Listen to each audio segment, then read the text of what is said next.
আসসালামু আলাইকুম বন্ধুরা, কেমন আছেন সবাই? আশা করছি অনেক ভালো আছেন। আমিও ভালো আছি। আজকে আমি আপনাদের সামনে নিয়ে এসেছি নতুন আরেকটি ভিডিও। আজকে আমি 42 ইঞ্চি বডির কামিজ কাটিং করে দেখাবো। তাই কামিজ কাটিং এবং সেলাই করাটি খুব সহজে বুঝতে চাইলে আমার ভিডিওটি স্কিপ না করে আমার পুরো ভিডিওর দেখার অনুরোধ জানাচ্ছি আপনাদের সবাইকে। আর বন্ধুরা, আপনারা যদি আমার চ্যানেলে কেউ নতুন সদস্য হয়ে থাকেন তাহলে প্লিজ চ্যানেলটিকে সাবস্ক্রাইব করে আমার চ্যানেলের পাশেই থাকবেন। তাহলে বন্ধুরা চলুন মূল ভিডিওতে চলে যাচ্ছি। দেখুন, আমি এখানে 2.5 হাত বহরের কাপড় নিয়েছি। কাপড়টিকে আমি আমার যতটুকু কাপড় লাগবে বডির সেই মাপ অনুযায়ী আমি নিয়ে নিয়েছি।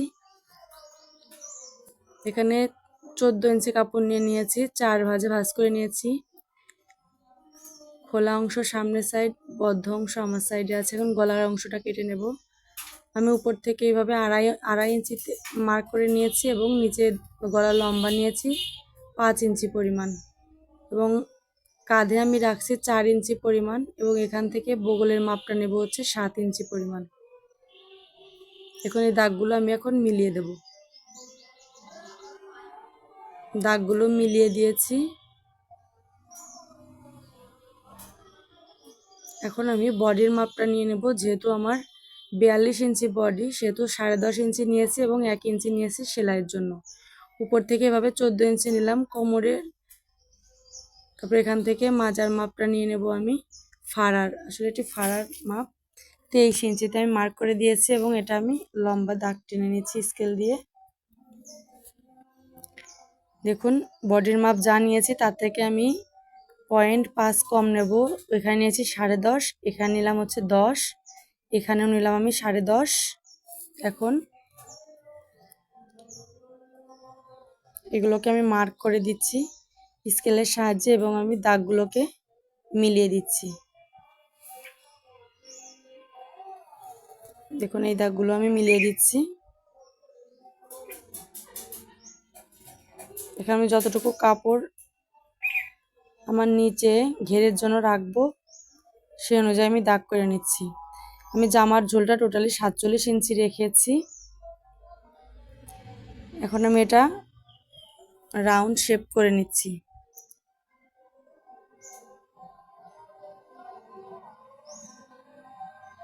দেখুন, এই দাগ অনুযায়ী আমি এখন এটি কাটিং করে নেব।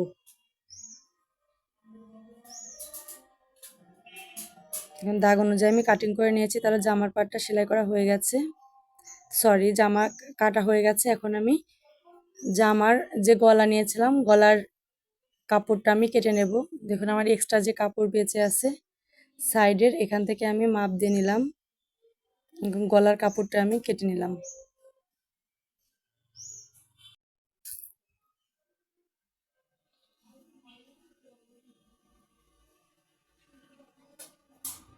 এখন হাতার জন্য যে সাইড থেকে যে কাপড় বেঁচেছে এটা আমি হাতার জন্য কাপড় নিয়ে নেব।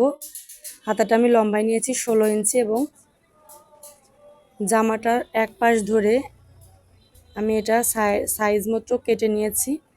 তাহলে জামাটা কাটা হয়ে গেছে। এখন আমরা সেলাইয়ের কাজে যাব। সেলাইয়ের প্রথমে আমরা হচ্ছে গলাটা লাগিয়ে নেব। সেজন্য গলাটাকে আমি সাইড থেকে কোণা থেকে এভাবে ভাঁজ করে চারপাশে সেলাই করে নেব।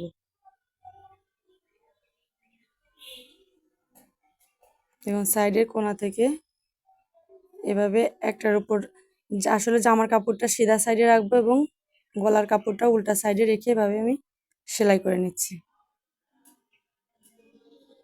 সেলাই করা হয়ে গেছে। এখন আমি এর উপর দিয়ে একটা চাপ সেলাই বসিয়ে দেব।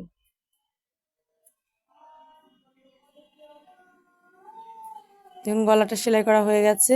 এভাবে আমি দুইটাই সেলাই করে নিয়েছি। এখন দেখুন, জামার ওই নিচের পাটটা সিধা সাইডে, উপর পাটটা উল্টা সাইডে রেখে এভাবে আমরা কাঁধে সেলাই করে নিচ্ছি। আমার 2 কাঁধেই সেলাই করা হয়ে গেছে। এখন বডির যে মাপ নিয়েছিলাম সেই দাগ অনুযায়ী আমি বডির মাপের দাগ অনুযায়ী এটা সেলাই করে নিচ্ছি। ডবলভাবে সেলাই করতে হবে অবশ্যই। এখন সাইডের ফাড়া থেকে শুরু করে নিচের দিক থেকে দেখুন এই নিচের কোণা থেকে এভাবে ভাঁজ করে আর একটা ভাঁজ দিয়ে কোণা দিয়ে সেলাই করে নিতে হবে।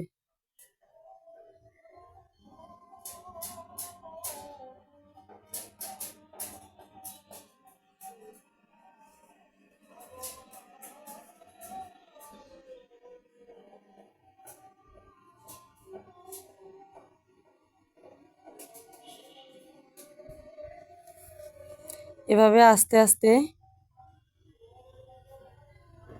কাপড় 2 ভাঁজ দিয়ে এভাবে আস্তে আস্তে সেলাই করে নিতে হবে। কারণ এটা হচ্ছে সাইডের ফাড়ার যে সেলাইটা থাকে ওই সেলাই আর কি।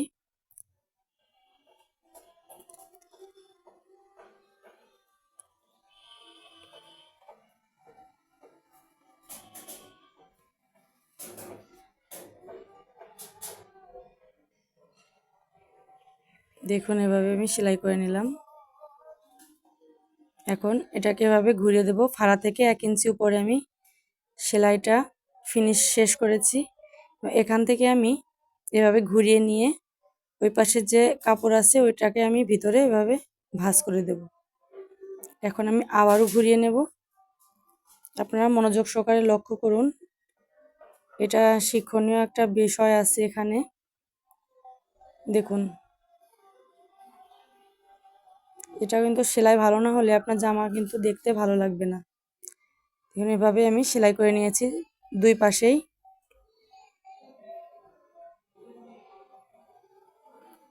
দুই পাশেই সেলাই করা হয়ে গেছে।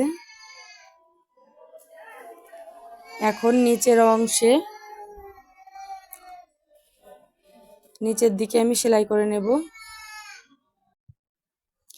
এভাবে আমি নিচের দিকে 1 ইঞ্চি পরিমাণ রেখে এর উপর থেকে ভাঁজ করে নেব। দেখুন প্রথমে এভাবে আগের নিয়মেই 1 ভাঁজ দিয়ে পরে উপরের থেকে আরেক ভাঁজ দিতে হবে।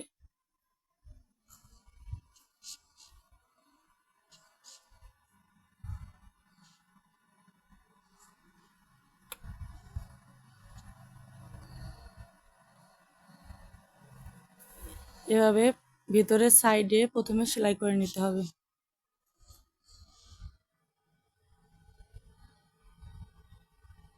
বন্ধুরা, আমার ভিডিওটি ভালো লাগলে অবশ্যই ভিডিওতে একটি লাইক দিবেন এবং আপনাদের যে কোনো মতামত কিংবা পছন্দের কোনো ভিডিও থাকলে অবশ্যই আমার কমেন্ট বক্সে জানাবেন।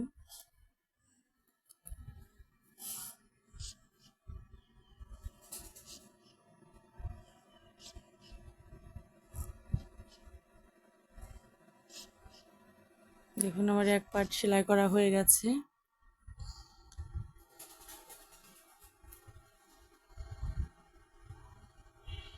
এখন আমি এই যেখান থেকে শেষ হয়েছে ওইখান থেকে ঘুরিয়ে নিচের দিক থেকে যে দুই পাশে ফাড়ার যে মানে সেলাই করে রেখেছিলাম সাইড থেকে, ওটার পাশ দিয়ে আমি আরেকটা করে সেলাই দিয়ে দেব।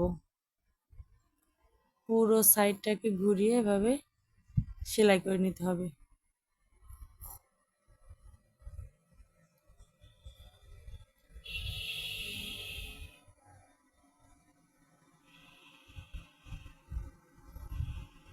দেখুন এই সাইড হয়ে গেছে। এখন দেখুন ঘুরিয়ে আবার এই সাইডে নিয়ে নিলাম।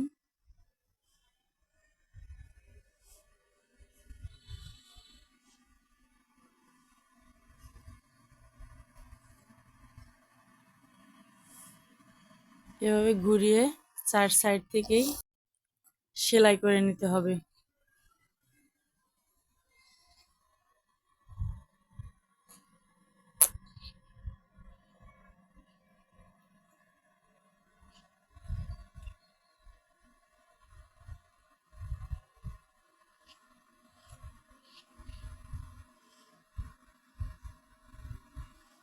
বন্ধুরা, আমি এখানে ভিডিওটি স্কিপ করছি না, আপনাদের বোঝানোর জন্য আমি পুরো সেলাইটাই আমি দেখিয়ে দিচ্ছি। আপনারাও স্কিপ না করে পুরো সেলাইটা আমি কিভাবে দিচ্ছি সেটা লক্ষ্য করুন, দেখবেন আপনারাও খুব সহজে এটি পেরে যাবেন।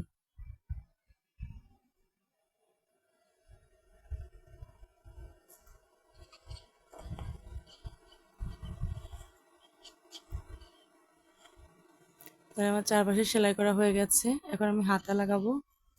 হাতার কাপড়টাকে আমি নিচের সাইডে এভাবে ভাঁজ দিয়ে সেলাই করে নিয়েছি দুই পাশেই, এবং বগলের মাপটা রেখে আমি এখানেও সেলাই করে নিয়েছি। নিচে 6 ইঞ্চি পরিমাণ কাপড় মানে দাগ দিয়ে দুইটা হাতে আমি সেলাই করে নিয়েছি।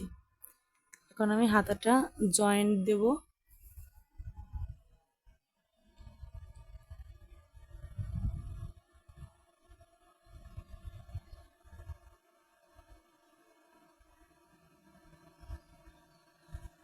জয়েন্ট দেওয়ার জন্য আমার হাতাটাকে সিধা সাইডে নেব, সিধা করে নেব, এবং জামাটা অবশ্যই উল্টা সাইডে থাকতে হবে। তো জামার বগল এবং হাতার বগল একসাথে করে দেখুন এইভাবে জোড়া দিতে হবে।